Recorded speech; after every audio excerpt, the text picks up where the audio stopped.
Olá, minha Paraíba, muito boa tarde. Terça-feira, dia 18 de abril de 2023. Estamos ao vivo aqui, começando mais uma edição do Rede Verdade. Hoje vamos debater vários temas aí. Você é a favor ou contra a inelegibilidade do ex-presidente Jair Bolsonaro? Você está achando que Lula, lá na China, está falando bonito ou está derrapando ali, causando uma crise institucional e de relação com os Estados Unidos? E aqui no Brasil, você é a favor da prisão do senador Sérgio Moro, que atacou ali o ministro Gilmar Mendes, ou não?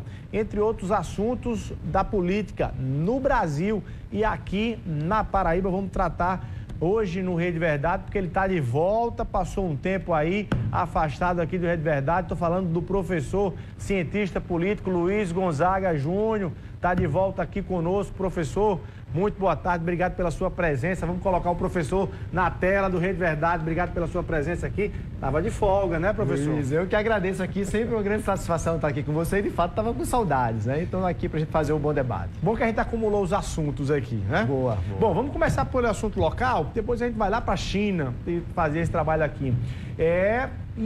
Sobre o PSB, que ontem fez ali um grande evento para filiar novos prefeitos na legenda, novas lideranças políticas, deu ali uma nova composição das suas direções estaduais e municipais, João Pessoa e Campina Grande. E o Tibério Limeira, secretário de administração do Estado, presidente do PSB João Pessoa, esteve aqui no Frente a Frente ontem à noite e disse que esse é o novo momento, sim, do PSB, que é o partido do governador João Azevedo, e que o partido agora merece e quer respeito, porque não encerrou, segundo ele, suas atividades. Vamos ouvir um pouco de Tibério Limeira para a gente comentar sobre esse assunto.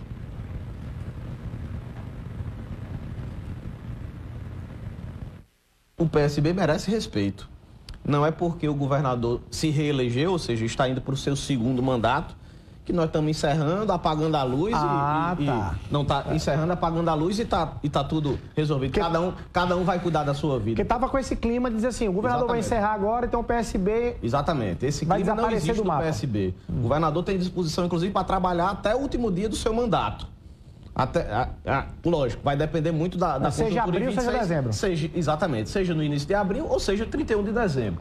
Mas o governador tem disposição e energia, inclusive muita vontade de tocar esse processo administrativo e político que a gente está vendo aí. As andadas do governador no Curibataú, no Cariri, e todo esse processo de articulação. É claro que tudo isso aconteceu a partir da orientação do governador, sob as bênçãos do nosso líder maior aqui na Paraíba. Mas o PSB merece respeito. Então, o PSB merece respeito e nós não estamos encerrando nossas atividades. Pelo contrário, se brincar, eu diria que nós estamos apenas começando. Entendeu? Porque o que é que acontece? O partido do governador não tem como não ser, e para nós, o maior partido da Paraíba. Essa é a meta do PSB. Nos tempos áureos do ex-governador Ricardo Coutinho, onde ele estava bem avaliado, o PSB, quando chegou a 53 prefeitos. Na eleição de 2016. Hoje nós chegamos a 72. 72 prefeitos, mais 6 vice-prefeitos, chegando aí a 78. Hoje você Cidadania elegeu 46. Em 2020. Em 2020, quando nós estávamos no Cidadania. Nós chegamos a 72, então é o maior número da história. Certo. Hoje pode dizer que o PSB tem o maior número de prefeitos da Paraíba. Tem o maior número de prefeitos e é o maior partido da Paraíba. Certo. Entendeu? Então isso daí não tenha dúvida. Nós queremos, naturalmente, projetar o PSB para 2024 para que a gente seja maior ainda. Claro que nós vamos querer lançar candidato da maioria das cidades. Certo. Nem todas nós vamos lançar. Vamos compor com os aliados e por aí vai. Então, o recado é esse. Respeito o PSB. Nós não estamos encerrando nossas atividades e nós estamos começando. A gente está reorganizando o partido exatamente para avançar ainda mais. E esse recado é muito mais para os oposicionistas ou recado até para aliados que estavam pensando, que estavam superando o PSB nesse tamanho? Esse recado é para Paraíba. Isso daqui é para dizer o PSB... Essa foi a fala do governador hoje. O programa está na mesa, é PSB. O programa Opera Paraíba, é PSB. Travessias Urbanas, é PSB. Entendeu? É um programa nosso, que tem a marca de João Azevedo e tem a marca do partido. Então o recado é para Paraíba, é para dizer aqui, nós estamos no jogo e nós vamos aí fortalecer cada vez mais o partido. Professor Gonzaga, esse recado aí tá claro ou ele precisa de tradução aí? Como é que você traduziria esse recado aí? É o novo PSB? É claro, eu acho que mais claro que isso possível, né, Luiz? Agora, o que o secretário Tibério está colocando, secretário e presidente municipal, né, do PSB aqui o em evento João Pessoa, foi ontem, a gente cobriu, é isso, exatamente. Então, o que ele está colocando é exatamente dizendo que, olha, nós não somos apenas coadjuvantes. Vamos lembrar que no caso das prefeituras de João Pessoa e Campina, já pensando nas eleições, né, que se avizinham aí, das eleições municipais, o PSB está dizendo que está se colocando ali como uma frente importante e definidora também das composições. Embora é importante registrar que no caso de João Pessoa e Campina Grande, exatamente, você não tem ali uma candidatura específica ou própria do PSB, né? Tanto que nós tivemos ontem a presença do prefeito Cícero Lucena nesse grande evento. Mas é exatamente o que Tibério Limeira está colocando, é dizendo que esse partido, esse agrupamento político, ele não é coadjuvante, ele vai ter ali um papel principal, um papel fundamental para as eleições de 2026. Haja vista, Luiz, a quantidade de prefeitos que se filiaram, ou seja, nós estamos há mais de um ano, né, das eleições, há mais de um ano, aliás, praticamente há um ano do prazo, né, inclusive de desfiliação, aliás, de saída de quem está em cargo, a exemplo, né, do governador João Azevedo, que possa, nesse momento aí, digamos, deslocar a parte da sua equipe para ser possíveis candidatos e candidatas. Então é se colocando com altivez, com afirmação, como ele falou, é o partido do governo e não faz sentido ser um partido pequeno. Agora, professor, eu estaria sendo muito venenoso se o senhor dissesse que esse evento aí, a narrativa do próprio PSB de agora, ele é um recado muito mais para os aliados do que para os adversários. É muito mais um recado. Esse recado aí que foi dado ontem é muito mais para dentro de casa, para os aliados que estavam... Porque tem uma parte que Tibério fala ali, diz o seguinte, olha, estava muita gente achando que a gente ia encerrar nossas atividades.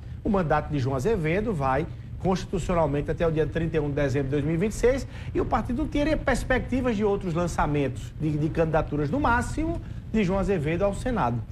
É um recado mais para dentro, para o republicano, para o progressista? Eu não tenho dúvidas que, se a gente pensar do ponto de vista de composições políticas, né, de fortalecimento, de agrupamentos com, digamos, com qualificação e capacidade política para as próximas disputas, ele passa, sim, por um recado aos republicanos, que está na sua base, né? Se você, a dimensão ali do sertão, o crescimento que o republicano teve, 3 deputados federais, faz muito tempo que a Paraíba não tinha 3 deputados federais de um mesmo partido, né? A maior bancada na Assembleia. A maior bancada na Assembleia. Então, você tem uma composição, o presidente da Assembleia. Então, você tem um agrupamento político muito forte. Então, o que houve nesse momento é uma antecipação desse debate para dizer nós estamos fortes, né? Estamos nos consolidando enquanto uma força, ou talvez a maior força política para este momento e, portanto, as próximas disputas passam por um diálogo aqui com esse nosso agrupamento. Eu não tenho dúvida, Luiz, que isso também, e fundamentalmente, é uma resposta, né, é uma demonstração de força para aqueles que hoje são aliados. Deixa eu fazer a pergunta-chave aí. Até que ponto esses aliados, e aí especificamente o prefeito Cícero Lucena, deve temer esse novo momento do PSB? No caso específico de Cícero Lucena, Luiz, eu acho que não tem o que temer, ou pelo menos para agora, ou para os sinais que estão dados para esse momento.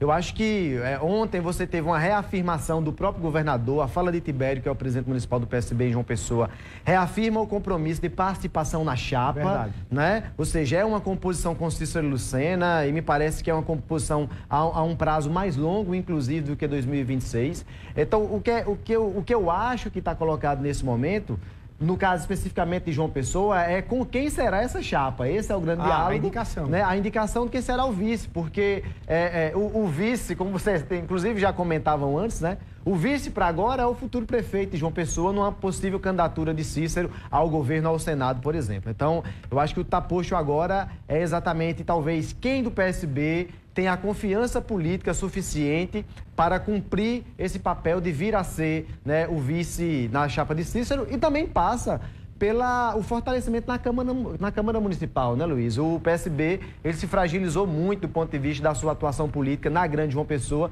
em especial na capital. E a gente pode antever nesse sentido, falando hoje estamos aqui no dia 18 de abril de 2023, a gente pode antever uma briga interna no PSB, uma briga fratricida, inclusive, entre ali os companheiros do PSB, para ver quem vai querer ser o vice de Cícero, uma função de que essa expectativa de virar prefeita em 2 anos. Ou seja, reeditando, vou lembrar de 2008, quando o Ricardo Coutinho era candidato à reeleição e foi ali escolher o vice dele. Foi uma briga ali dentro da base dele para ver quem era o nome. Tinha de Edivaldo Rosas, Aronato Bandeira, de Luciano Agra, que foi o escolhido. João Azevedo, na época, foi um nome citado também. Dá para se antever essa briga no PSB para quem vai ser o vice de Cícero? Luiz, eu acho que a disputa interna, ela sempre há. Ela é própria, né, da composição da democracia, do debate interno dos partidos. O que está posto, talvez, nesse momento, ou talvez o desafio do governador em especial e ali do seu núcleo duro político, é exatamente de ter esse debate, de ampliar esse debate, porque vamos convir que ser o governador você tem a capilaridade ou a capacidade de acomodar os insatisfeitos, né? Resta saber se essa insatisfação que porventura venha a ser mudada, haja vista que o caminho natural dessa repetição da chapa seria Léo, ele ser novamente o indicado ao vice-prefeito. Isso não quer dizer, é natural, mas não é uma lógica. Dentro da política isso não é lógico, né? Isso não é óbvio. João tem que fazer uma escolha em que o nome seja extremamente de confiança dele. Porque em caso de saída de Cícero, o tal prefeito, no caso de reeleição do prefeito Cícero Lucena, o tal vice-prefeito que viraria prefeito teria que ter uma ligação muito concreta com João Azevedo. Muito próxima, muito de confiança, exatamente porque seria a figura que iria cumprir, né, digamos, o maior desafio a vir a ser o prefeito da capital, e repito, numa possível saída de Cícero Lucena.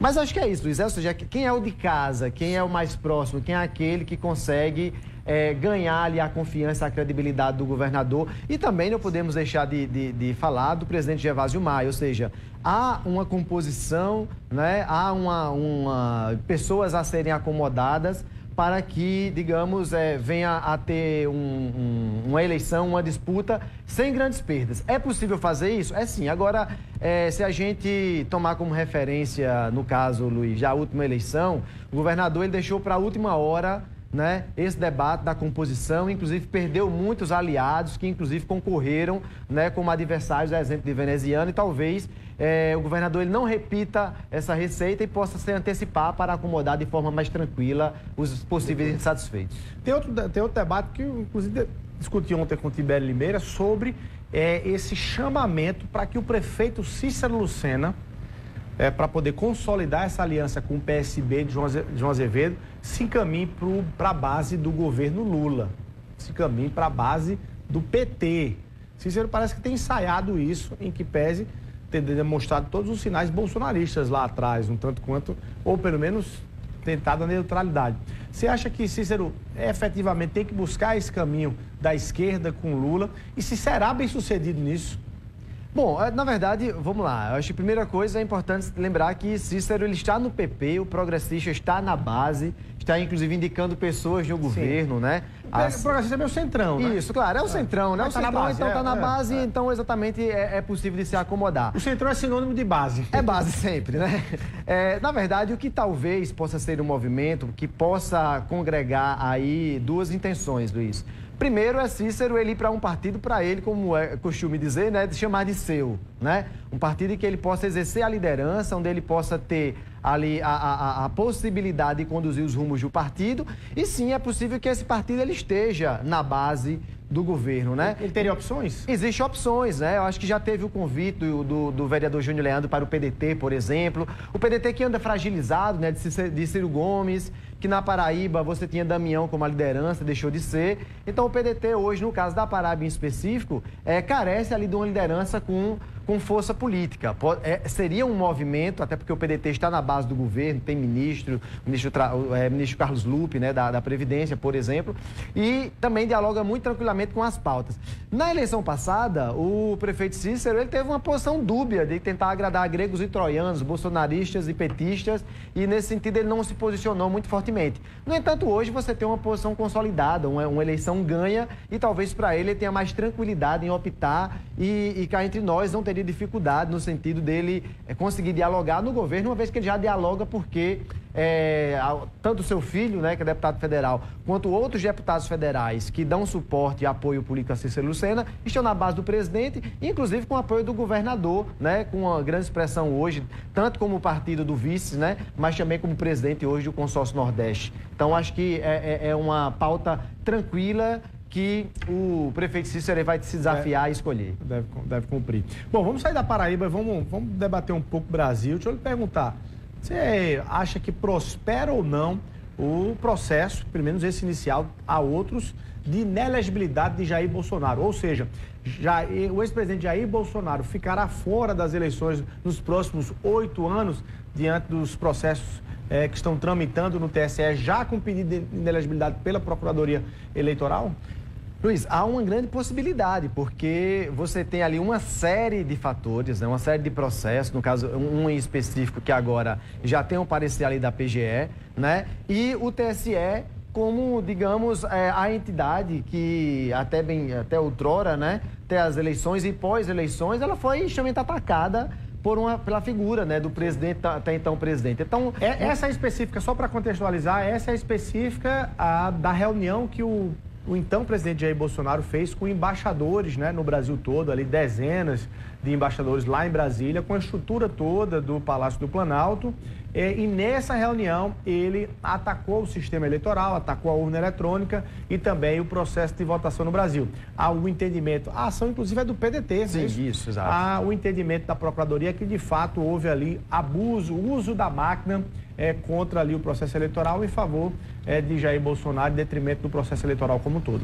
A tendência, inclusive, que o TSE acelere esses processos. Né? Há uma intenção, inclusive, para poder julgar outros também. Então, eu acho que não é impossível, é, inclusive, muito provável, mas tudo vai depender também do movimento da defesa. Me parece que não há um grau muito substancial ali de argumentos para a defesa do ex-presidente Bolsonaro nesse sentido, Luiz. Então, é muito provável que essa inegibilidade ela seja ali pautada, julgada e condenada. E o sistema, assim, tire Bolsonaro da disputa? Muito provável, muito provável. Porque ele questiona o próprio sistema, então... Claro, então você tem, inclusive, um ataque que ele não, como você bem falou, da reunião ali com os embaixadores do mundo inteiro, então você não teve apenas uma questão, digamos, de consumo interno nacional. Você teve uma exposição do sistema, que é referência no mundo, né, como um sistema fraudulento, isso sendo acusado pelo próprio presidente, no exercício do cargo dentro da estrutura governamental. Por isso, ali,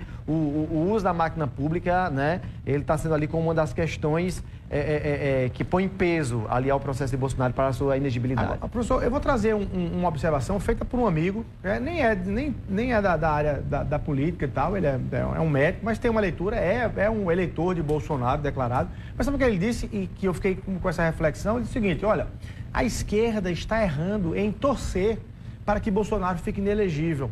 Porque Bolsonaro ficando inelegível, invariavelmente, inevitavelmente, a direita vai ter que procurar um outro nome.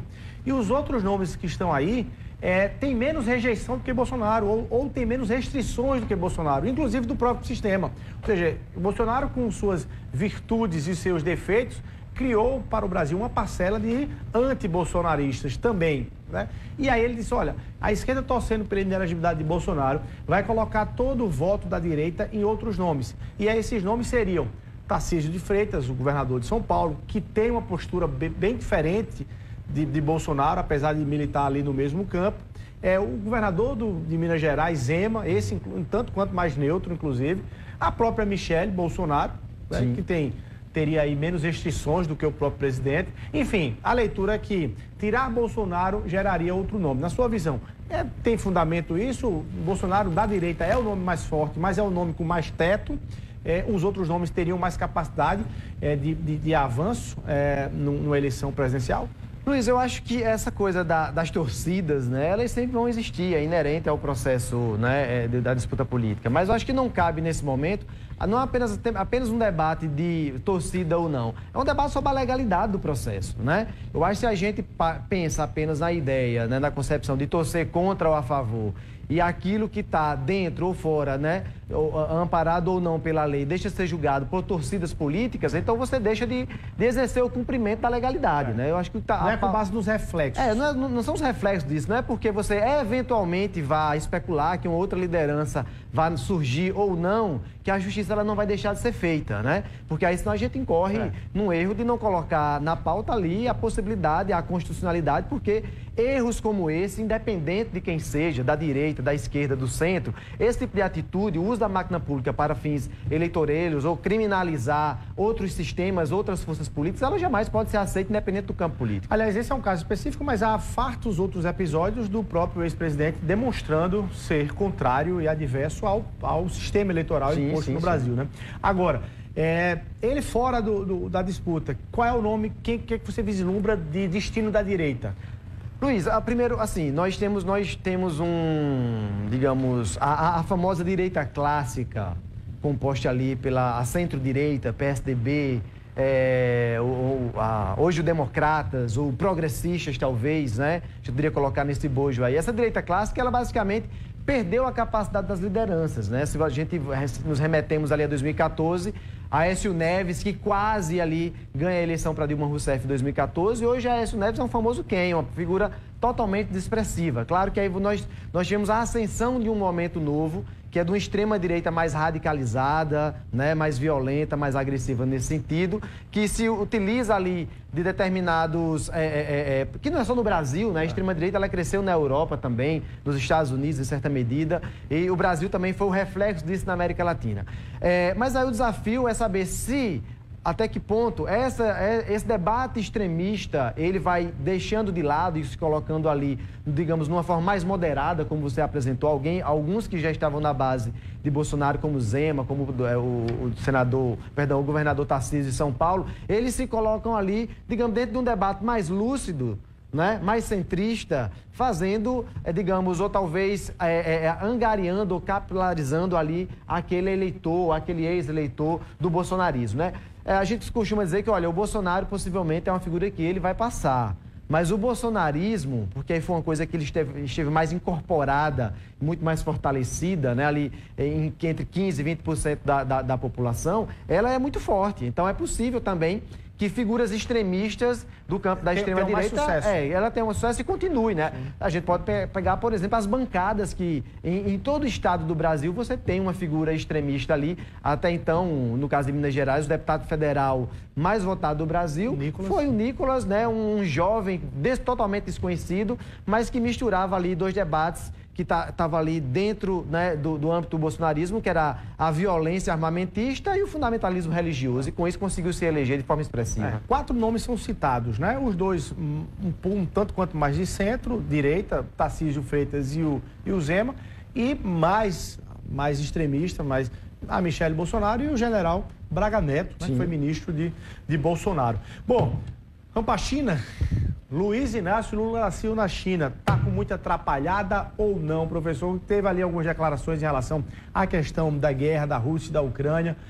Os Estados Unidos reagiram a algumas declarações de Lula, criou ali uma crise da relação Brasil-Estados Unidos. Qual é a sua visão? Mas vamos rapidinho, segura aí, um intervalo comercial, vamos para um break, né? E daqui a pouco a gente fala aí sobre esse tema. Um minutinho só e a gente volta.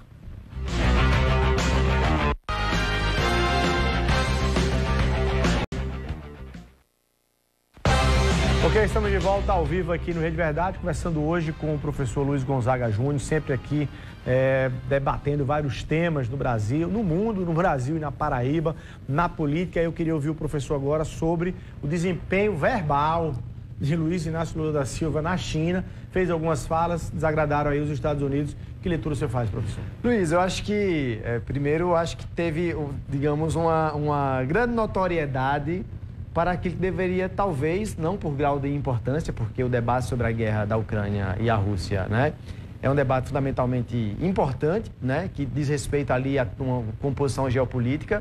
Agora, as falas de Lula referente a isso, primeiro, elas foram grandes obviedades, né?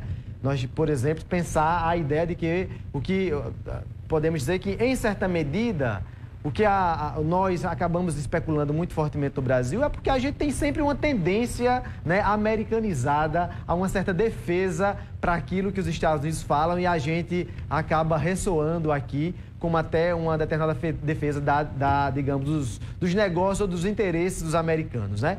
Haja vista que o que seria mais importante para a gente é saber qual era o interesse do Brasil, qual a importância do Brasil nesse processo, ou na condução desse processo, e eu acho que o efeito foi muito positivo, porque hoje, aliás, ontem à noite ainda, o presidente da Ucrânia, o Zelensky, ele convida o presidente Lula para ir até a Ucrânia visitar, para conhecer, né, o que está para a guerra. Já foi um convite como provocação. Como provocação, assim, mas que é importante. Não fala besteira, vem para cá. Sim, claro, mas é importante porque você coloca o peso também do Brasil nisso. Vamos lá. Primeira coisa, o que Lula está dizendo é que, olha, nós temos que criar uma composição de países neutros, contrários a guerras e a favor da paz.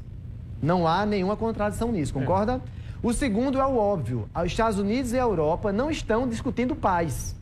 Estados Unidos e Europa estão fornecendo armas. É tanto que o Olaf Scholz, né, primeiro-ministro da Alemanha, veio ao Brasil com o interesse de comprar mísseis brasileiros para fornecer para a Ucrânia. Mas, professor, mas é bom o senhor você dizendo isso, daí é tranquilo, mas o presidente Lula dizendo isso, ele coloca combustível nessa fogueira. Claro, claro, eu acho que algumas coisas, por exemplo, falar o óbvio sobre isso, eu acho que, porque isso foram declarações que foram óbvias. Talvez, eu acho que o erro, né, a gafe do presidente foi quando ele disse que já, mesmo dizendo que é necessário fazer um acordo de paz, porque não existe proposta de acordo de paz. Sim. Estados Unidos, repito, e Europa não estão discutindo a paz. Estão fortalecendo a Ucrânia no sentido de manter a guerra. Seu lado. Isso é uma coisa, né? A China se mantém neutra nesse processo, por exemplo, né? Embora seja um grande parceiro. Ali, se a gente pensar o BRICS, você tem Brasil, China e Rússia como 3 grandes potências dentro do BRICS. E dos 3, o Brasil e a China estão neutros, estão discutindo o processo de paz, inclusive contrário ao grande parceiro que é a Rússia. Agora, qual foi o erro do presidente Lula? Foi já colocar na mesa a possibilidade da Ucrânia ceder o território da Crimeia para a Rússia. Você não pode se colocar no momento onde você quer abrir um canal de diálogo já dizendo que aquele que foi invadido vai ter que ceder. Né? Então, ali foi um equívoco, um erro diplomático do presidente Lula, embora, na minha visão, na minha percepção, as outras questões foi de forma assertiva, porque, repito, só disse apenas o óbvio, não, nada mais que o óbvio, mas colocar no acordo aquilo, porque esse é o tipo de coisa, Luiz, que não é dito nem entre os diplomatas. Sim. Quem fecha um acordo desse, né? Quem fecha um acordo desse são os interessados diretos. Né? São os presidentes que fecham um acordo ao ponto de você ceder um território importante como a Crimeia para o país que ele invadiu, né? Então, ou seja, o derrotado, aquele que, não derrotado, mas que vem, digamos, sendo o principal atingido, né? Prejudicado com a guerra, ele vai ter automaticamente que ceder. Então, isso foi um grande erro do ponto de vista diplomático do presidente Lula. Na minha percepção, as demais nem tanto, mas do ponto de vista mais importante ainda é que o Brasil sim se colocou ali com um grande potencial de diálogo ali, com a possibilidade, não sozinho, mas de agrupar ali outros países no sentido de discutir a paz. Tá aí, professor Luiz Gonzaga, muito obrigado. Sempre uma boa entrevista, uma boa aula. Tá de volta já, a gente já pode lhe chamar aí com mais frequência. Estou à disposição aqui, já disse para você, né? Saudade também mata, estou à sua disposição. Bom demais, professor, muito obrigado. Bom, a gente vai ficando por aqui. A você o nosso abraço, muito obrigado pelo carinho da sua audiência. Até amanhã, se Deus quiser.